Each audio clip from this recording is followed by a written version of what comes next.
Lexington locals. We're back with Stacey, and we're going to get to really see some of the collection, which is the super cool stuff.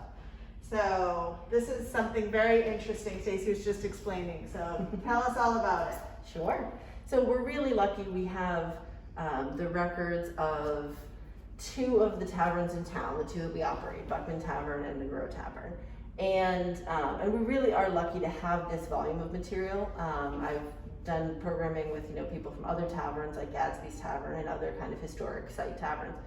And sometimes they'll say we have a receipt, we have one bill, we have one scrap of paper with a few names on it. Mm-hmm. And when I tell them that we have 4 ledgers, pretty full ledgers, and these were actually very generously, fairly recently conserved as well. So in addition to having these documents in better condition and more able to be out on display, we also have complete digitized photos and files of all of this. So, if researchers come, the researcher I mentioned last week, he looked at one in person because it's nice to do that. Right. But if we can, avoid the wear and tear of the objects, then we can actually show them on, I pulled up a file on one of our computers in the other room, said here's, a bunch of JPEGs, and you can look at each one and look for names and that kind of thing. Mm-hmm.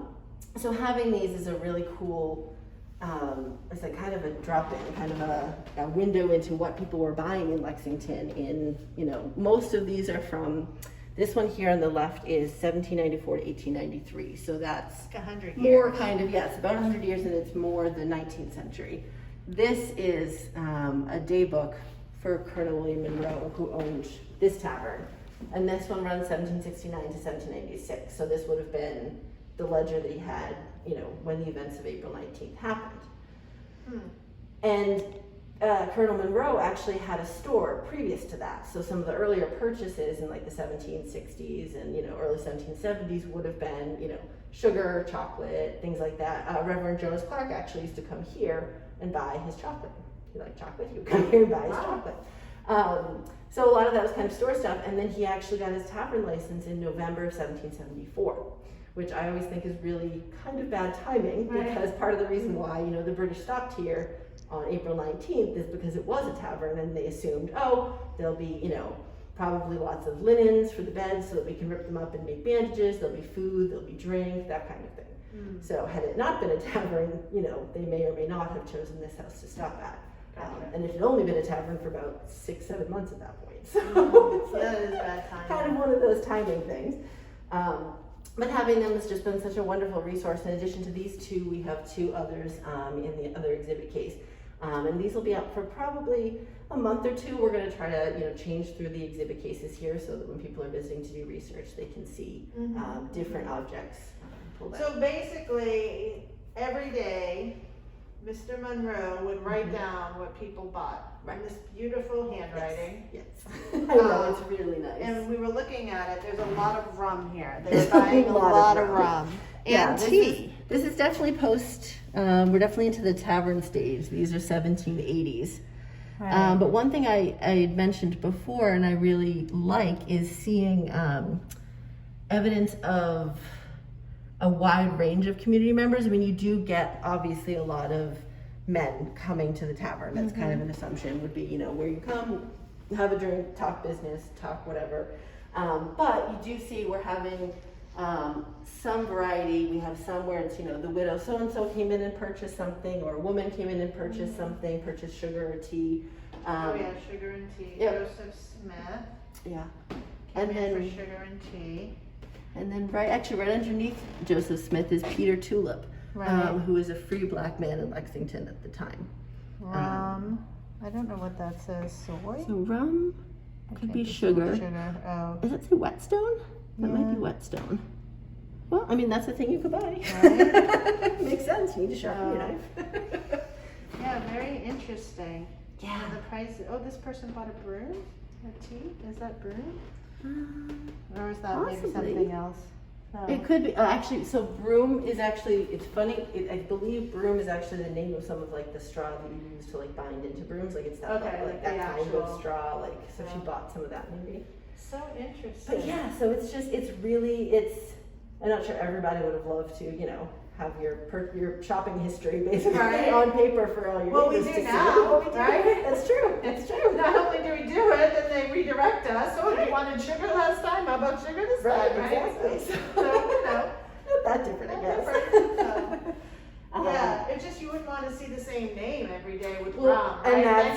think problem. Yeah, we started going through the records saying, who is coming in just for rum and Every on day. a regular basis? Every day. So I'm sure you know who those people are too. This is so cool.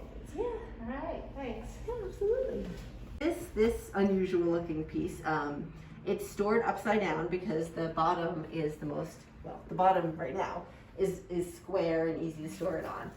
But this is actually a water pump, a well pump, from a well that is in Lexington. It was on the Fisk farm, which is now part of Minuteman National Park. Okay. And they have a stone noting the well.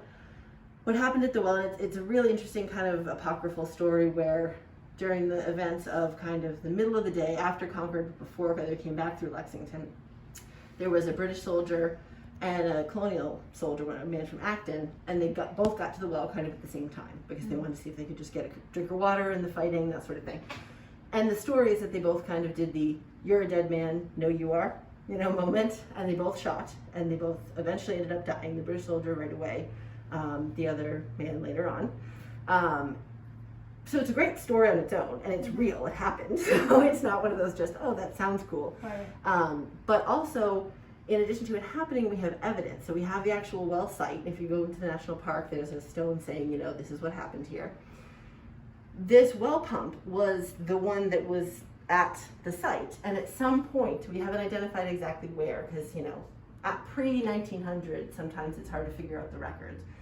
But at some point, this must have broken off. So if you imagine, this would have been the part that would have been in the ground, or attached to the ground. And I think this must have broken off from just age, use. There may have been a storm that knocked it over, something like that. Right. And it was donated to us, but it wasn't until maybe 10 years ago that someone said, I think I saw a photograph of this important pump that's still around. I wonder where it is. And he came and he was doing something with our previous curator and said, that really looks like that pump. And then they were able to check dimensions, check it against the photograph and say, oh yeah, no, that's the right one. This is the actual well pump from the site where this happened. In addition to that, we don't own this object, but when the Acton soldier was killed, or when he was shot at, the musket ball went through his powder horn, and his family saved the powder horn. So Acton Memorial Library has the powder horn with a musket ball, or not the actual ball, but the path blown through it. Huh. So between, kind of the site, the pump, and the powder horn, there's this kind of whole story that you can tell and actually point to the objects and say, this was there when they were having kind of this moment in the midst of all the fighting. That's pretty cool. And it's really unusual too because it's a water pump. Right. It's kind of one of those things that if somebody hadn't been paying attention, or if we hadn't really been careful about the records, we could have thrown it away. Right. Why would it's so important? Similar kind of thing. This plow over here. We have a lot of plows, old 18th, 19th century plows in our collection. Some of them are stored in the Hancock Clark barn. This one, however, belongs to Captain John Parker. And since we all know who he is and know that he was the captain of the Lexington Militia, it's kind of, it gets a special place because it's connected directly to an important person too. It gets a little bit extra special storage. And what are these two things? Those are tin ovens. So they're kind of like rotisseries. Okay. Exactly, yeah. If you look on the inside, over here, you can see there's this kind of a spit. Oh, yeah. Yeah, well, there's two here, but there's a little one, a small, but a spit that goes through, and you put it on. And the nice thing is too, let me see if this one has it. All right, so I'm gonna do it from this side. I don't have my gloves, but if you can see, I don't know if you can get that, Kyle, but there's little punched out holes. Oh, yeah. What you do is you take the spit and you pull it out, turn it, and poke it back in the next hole. Pull it out, turn it, 15 minutes later, poke it in the next hole, pull it out, turn it, poke it in the next hole, so that you're kind of, getting the rotisserie cook. Unless you just want to sit there and turn it, but nobody wants to do that. Would those? These guys probably started early part of the 19th century. The idea was, Ben Franklin had come up with this idea of kind of, metal conducts. So if you can get more of it kind of out, more metal, and kind of keep it all in one place, then you get more heat, basically. So rather than having, joints of meat, chickens, turkeys, whatever, turning on a big spit in the fireplace and all the heat just going up past it and then up the chimney, this keeps it all contained within the space.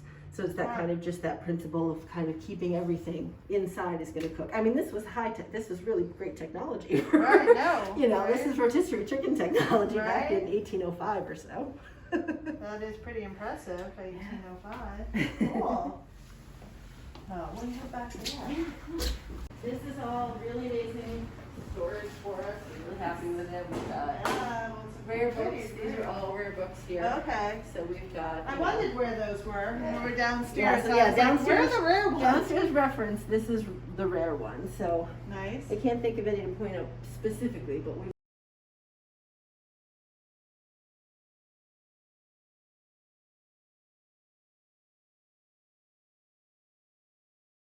So this is our compact shelving. It's just fun. Yeah, so this was a very expensive project that we fought really hard to have, just because if you think about it, you have one aisle there, right? Right. So without the compact shelving, you basically have to have an aisle in between every so row. you'd lose like a So lot you'd of lose the- like half of this space. Yeah. Look at this. Isn't that awesome? So you can roll all of them at once. My daughter's very proud. She can do all of them with one hand. Yeah, I was gonna say, I'm not like a wicked strong person, so. You can The try fact, that. the fact that I can do it. And then they lock, which is nice so that nobody So can then get, you can't get stuck squish down there. someone. Yeah, Right. exactly. So then how do you just, oh, and then you can just roll one back. Exactly, you can roll as many as you want. Oh, and it is pretty easy. Super easy. That's nice. And And it there- allows you so there's a much lot of extra weight on these space. too, so. Yeah, Oh, it was yeah, like it's moving like fun. nothing. It was a big install. Stacey and I took turns being here over the weekend. Very loud two- too. two Just Octobers drilling ago. into They had to create like some sort of like super subfloor and Yeah, they made it. I so forget what right, they had called to build it, in the tracks and. Yeah. but it had to be like amazingly level. Oh. So yeah, this was a big project. We had a lot of people in here, and we were looking at quotes, kind of deciding the best orientation, whether we should do it this way or, you know, going long ways and have less rows but longer rows. And based on the space, this was kind of what we came up with as the most efficient. Everything, and we can only go so high based on code and then based on everything else. Well, So- and the shelves themselves were, you know, sized according to what we have and the types of things we have in the collection. Yes. So like Elizabeth has a lot of shelves that are exactly the size for archival stuff. And I have Exactly. shelves over here that are like larger for bigger, you know, object boxes. So part of our We have pre-move these. process was rehousing all of our collections to standard size boxes because they weren't. Right. So that way we could have standard size shelving and feel confident that Right. everything would fit. Fit on the shelves. Yeah, I was gonna point these out too, because Yep. these are. Those are very oversized custom. sections. Sorry. Like, Okay. we have these big quilt boxes. We had done Right. a project a number of years ago to, you know, photograph and make sure we had all the data on our quilts and repack them into new boxes. So these shelves had to be like exactly, Right. you know, designed for these big quilt boxes. So there's a lot of spreadsheets and a lot of kind of like we have this many of this size box and this many of this size box. Yep. And then at a this lot of- point, we have all the rows, bays, and shelves labeled in each room. Our volunteers actually really helped us when we got back up and running, making sure in our database we know, you know, if we're looking for the properties and landmarks collection box 1, we know that it's in this room in row H, bay 1, shelf 2. Wow. I know, right? So yeah, That's pretty efficient. It's Yeah. really So like it's such it's been such a gradual, like from 1886 until now, like people have been sort of getting better and better at this, you know, in terms of how you store them, how you access them, and we finally are like, we're like pretty close. Like this feels like. so you can see it's much cooler down here than it is upstairs. There's no light usually, so that helps. Everything's in archival boxes, acid free, everything. No more storing on top of shelves, so That's God right. forbid any sort of water damage, things should be, you know, safe Right, in there's a there. metal lid on top of everything to protect it. No dust. So Wow. yeah, it's It's very a exciting. Wonderful, like right. That a big is. improvement. That is awesome. Very nice. Thank you. Thanks for the tour. We're, That was fun. we're very proud of it. So Yeah. It's really fun to be able to show it off too. You know, Yeah. have people like you come in and have researchers come in and volunteers. And Yeah. we did. Awesome.